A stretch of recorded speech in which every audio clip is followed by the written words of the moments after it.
and let you know how it tastes. As I said earlier, it smells really good, so.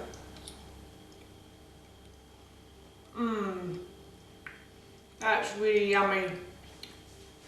It's quite gooey in the middle, and there's quite a tough outside, like a chewy outside, but it's quite gooey in the middle. That's really delicious. Hi everyone, and welcome back to Googie's Kitchen, and if you are new here, then hello and welcome. My name is Alexis, and in today's video I want to share with you how to make my delicious Christmas spice brownie. As I just mentioned, today I want to share with you how to make a really delicious Christmas spiced chocolate brownie. So this recipe is really easy to do, and I thought this would make a really nice gift for a relative or friend who perhaps is a vegan or a vegetarian.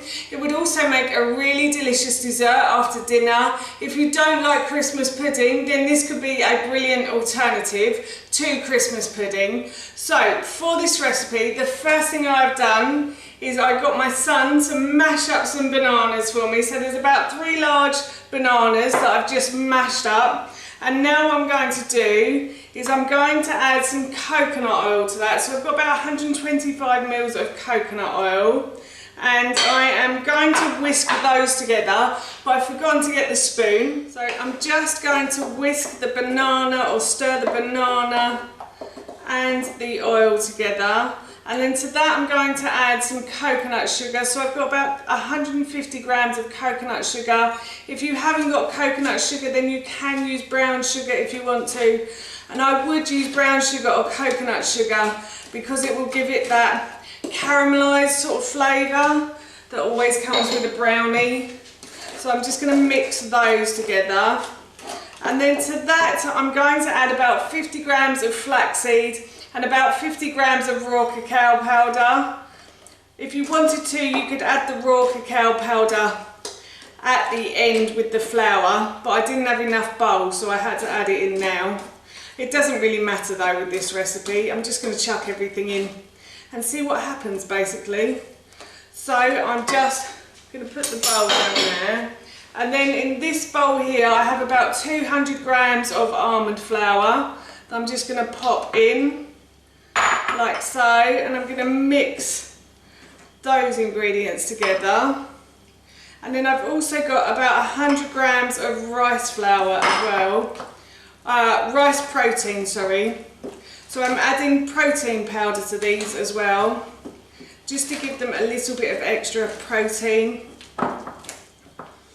So I've got about 100 grams of rice protein powder here, but if you can't get protein powder, then you can always use rice powder, or tapioca starch is another good one as well. Because these are gluten free, it doesn't tend to glue together too well, so you need a sort of extra agent with the almond flour to glue everything together. So I find that rice flour or tapioca starch are normally the best ones. If you do use rice flour, however, then you can't really freeze them afterwards because you're not really supposed to freeze rice. So I'm just going to add that in as well. And then once I've mixed this all together, I may need a bit of liquid as well. So I might need a little bit of milk in this bowl. I shall see in a moment once I've mixed everything in. It's all gone all over the place. I'm going to move these out of the way. I'm just going to mix these round like so. And then I'm going to add in my baking powder. I probably should have added that in earlier. So I'm going to add a big heaped teaspoon of baking powder. And I'm going to add some vanilla extract as well. So I'm going to add a teaspoon of vanilla extract. And then I'm also going to add, just going to mix that in, a teaspoon of apple cider vinegar. And because there's no self-raising flour in this will hopefully help it to rise and make it a bit softer. So I'm just going to add in a teaspoon of apple cider vinegar as well, like so. And then I've got my Christmas spices here. So I've got 1 teaspoon of ginger, I've also got 1 teaspoon of ground sweet cinnamon. I've got a 1/4 teaspoon of nutmeg and a 1/4 teaspoon of cloves as well. I'm going to add that in.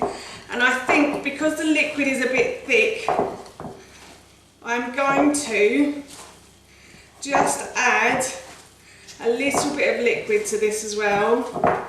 So I'm going to go and grab some milk in a moment and probably just add about 20 to 30 mils or so and see how it is. So I've got about 30 mils of milk and I've just added to the bowl where the spices were just to get the leftover spices out as well.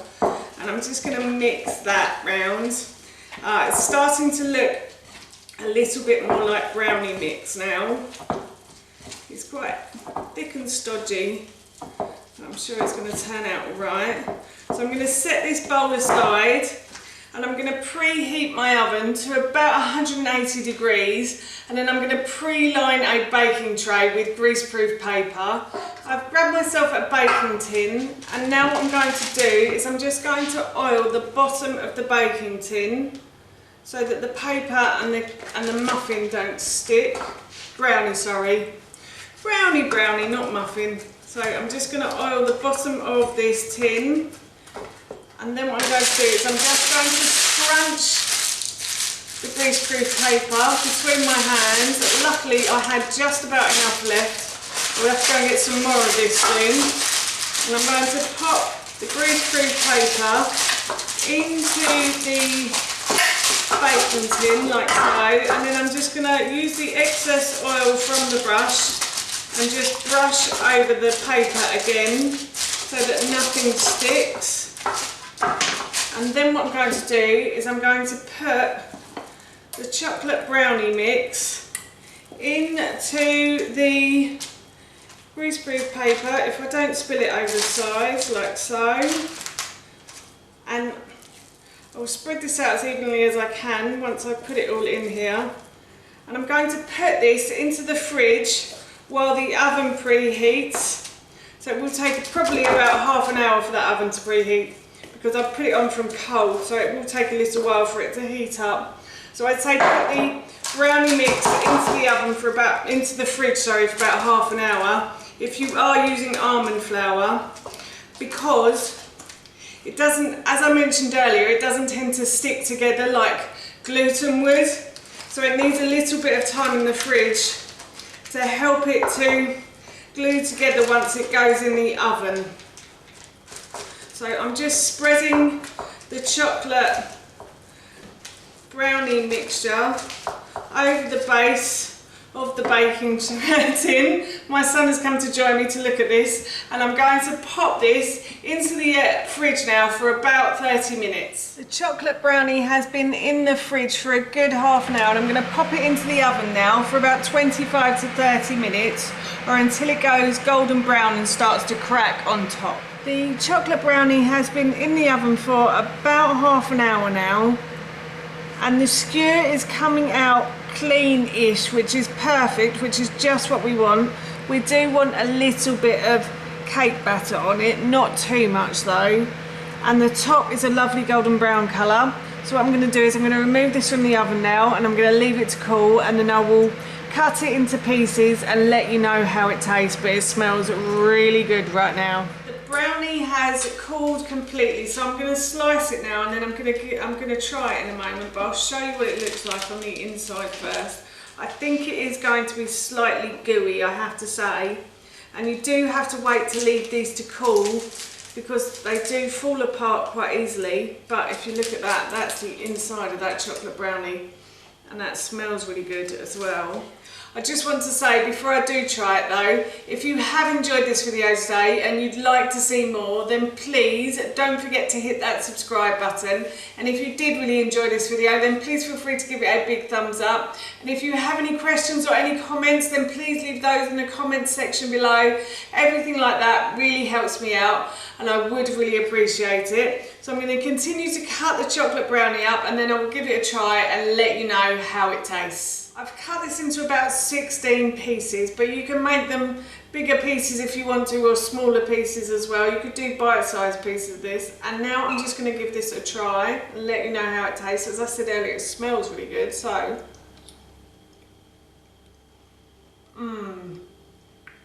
that's really yummy.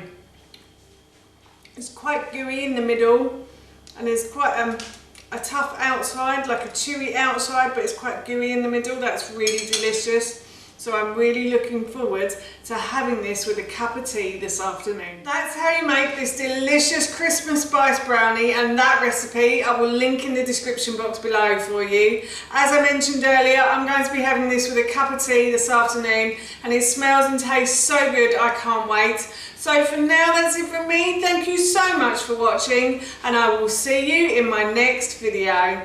Bye!